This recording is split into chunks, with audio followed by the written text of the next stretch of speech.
see some lovely audience of students here.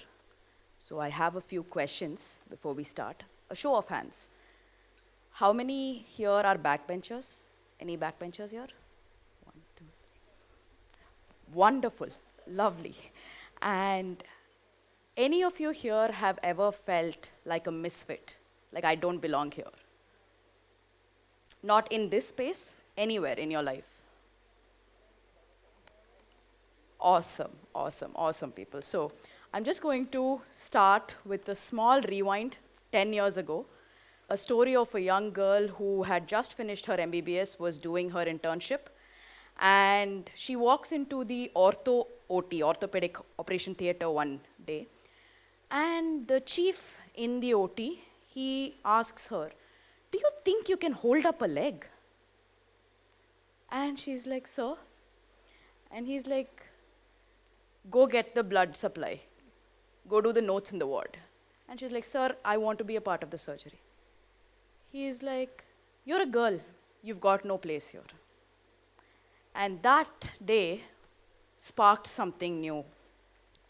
That day led to 10 years later, me standing here in front of all of you.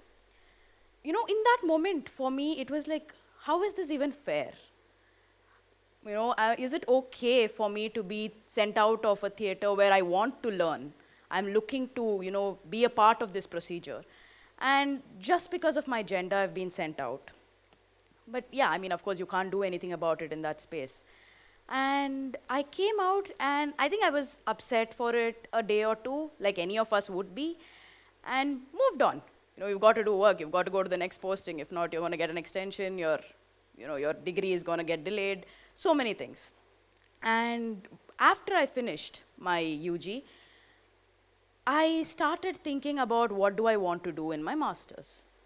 And that's when this whole episode kept circling back in my head. And beyond just the girl part of things, what hit me was how, in most cases, people go in for an orthopedic surgery and they come out worse. So you've gone in, they've put some plates, they've put some screws into you. They want you to go for therapy, they want you to go for rehab, but it isn't really practical.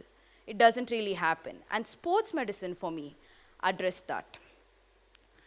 It took a lot, because here I was putting my MBBS degree on a hold and trying to tell my parents that I'm going to go intern in a gym. So have any of you tried telling your parents something as crazy as that? Especially in a country where doctors are revered. And you are here saying, "Mama, I'm going to put my MBBS degree on hold for a bit. I want to go intern in a gym because I want to try what sports science feels like."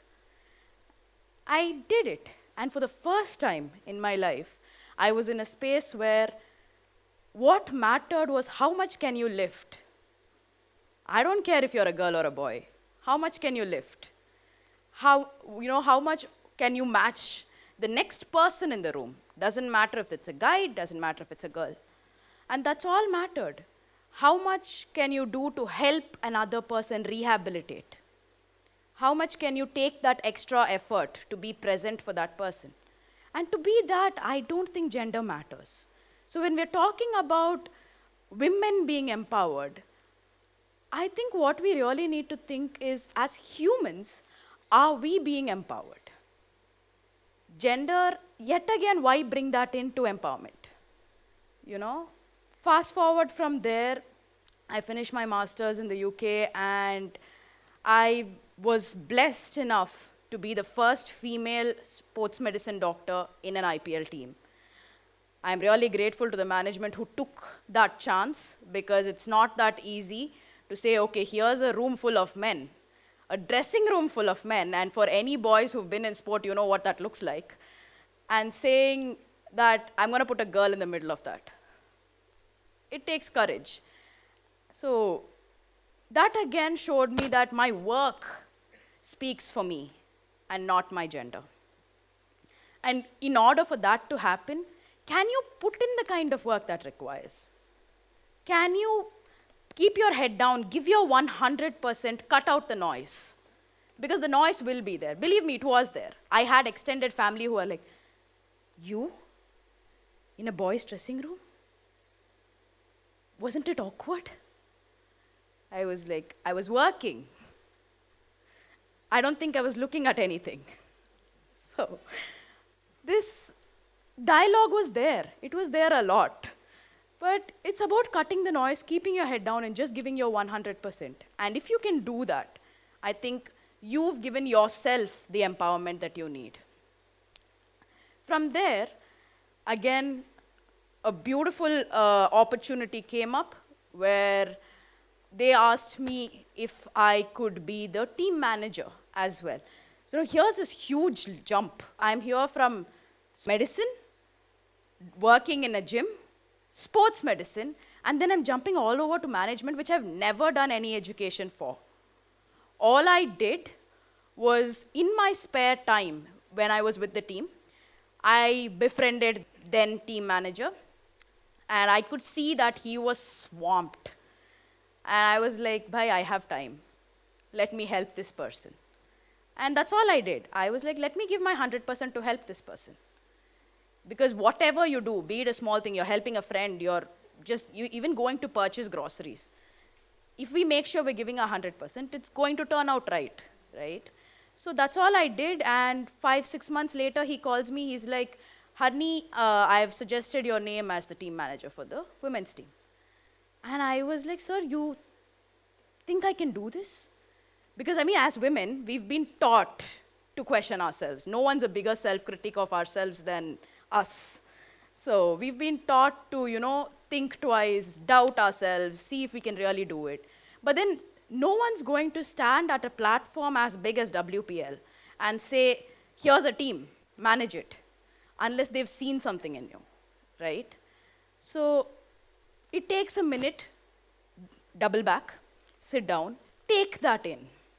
And this is for every single one of us. When someone is giving you an opportunity, when someone is calling you to say that, I want you to do this, even when you feel that you can't, or you're not qualified enough, or you're not in the right space to do it, you're a misfit there.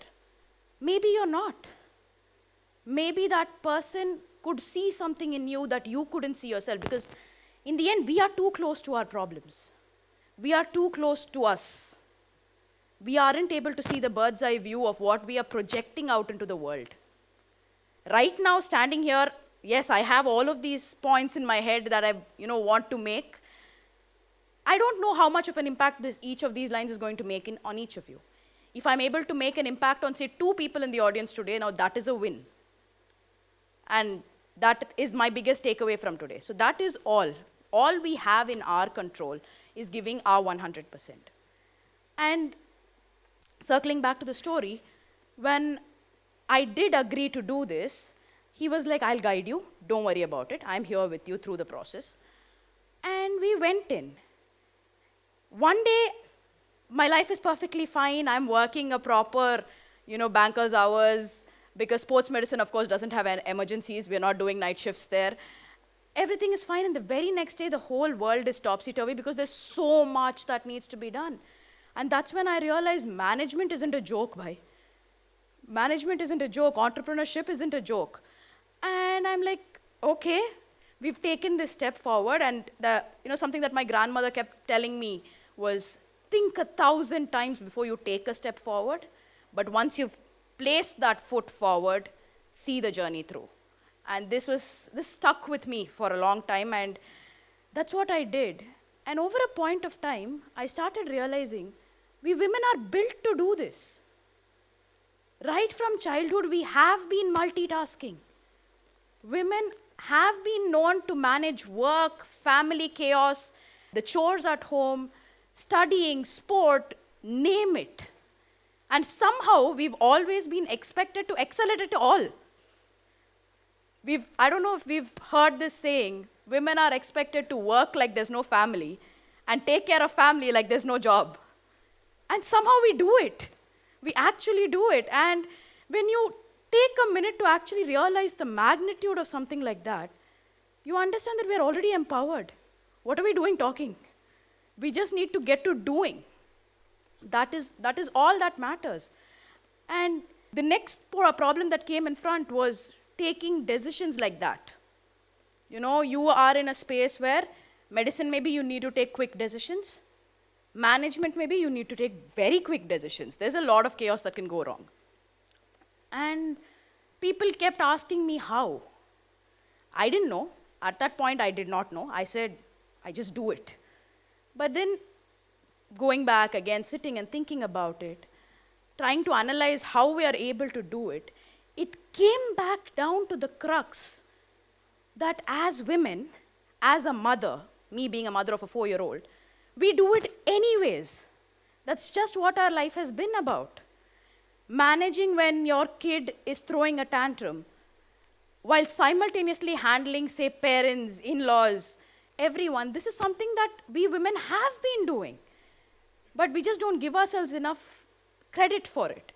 And somehow that whole role of a homemaker, we have diminished it so much that we aren't able to project it into work. But the reality here is if you just take those skills, put that into an entrepreneur mindset, man, you've got groundbreaking results happening. Because every single woman can do this.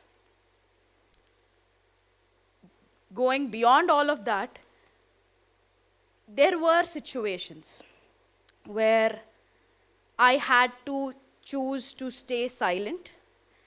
Where, see, when you work in a team environment, you have people who are younger than you, older than you. You have people who have experience more than you, less than you. All of this tends to happen. At the end of the day, though, it is a team. And we are putting the athlete first in that environment. So when that happens, there will be scenarios where I will need to set aside my ego as a doctor. I need to remember that we are here to make sure that this player can play tomorrow.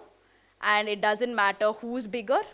If the S&C coach has a great idea, yes, let's take that. If a physio has a great idea, that is priority. Because we are all on the same platform.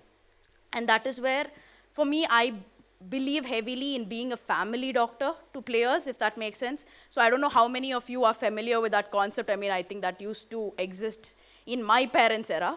We are all about specialists these days, wherein every family used to have one doctor who would know everything there is about that family. That doctor would have treated the grandparents, the aunts, the uncles. They would know everything there is to know about that family. He'd be a GP. He or she would be a GP. And they would be able to guide anybody in that family towards the right direction. And in India, I think sports medicine is taking up that very same role. Because at the end of the day, we just want to make sure that our client, the athlete, gets the right treatment. And here again, it is a reminder to myself, to life, that there is no role for ego. There is no, I am better than you, you are better than me. And this applies everywhere. If we can bring that mindset into daily life, with family, with relatives, no one is better than each other. We are all doing our job to get to the point that we need to get to. If we can bring that to whatever other work endeavors that we are bringing in, say you want to set up a business, imagine treating every single one of your employees the same. Imagine the kind of results that person will want to bring forward for you. Because that person can see, my boss doesn't look at me as a subordinate. My boss isn't ordering me around. My boss knows what I bring to the table. Knows when to give me that platform. They're going to respect your decision. So, at the end of the day, for me, there's just 3 points that I live by. First and foremost, there is nothing stronger than the power of the collective. Together, as women, as human beings, the sky is the limit to what we can achieve. The power of the collective. The second, and this is the most important, collaborate, don't compete. This sentence was coined by my partner, by my business partner, but I think it's something that's resonated the most. We've spent decades as human beings competing with each other, competing with other states, competing with other countries to, show that we are the best. Why? If we can put our hands together, what more can we achieve? So let's collaborate and don't compete. And last but not the least, everyone is an equal. We all have our place.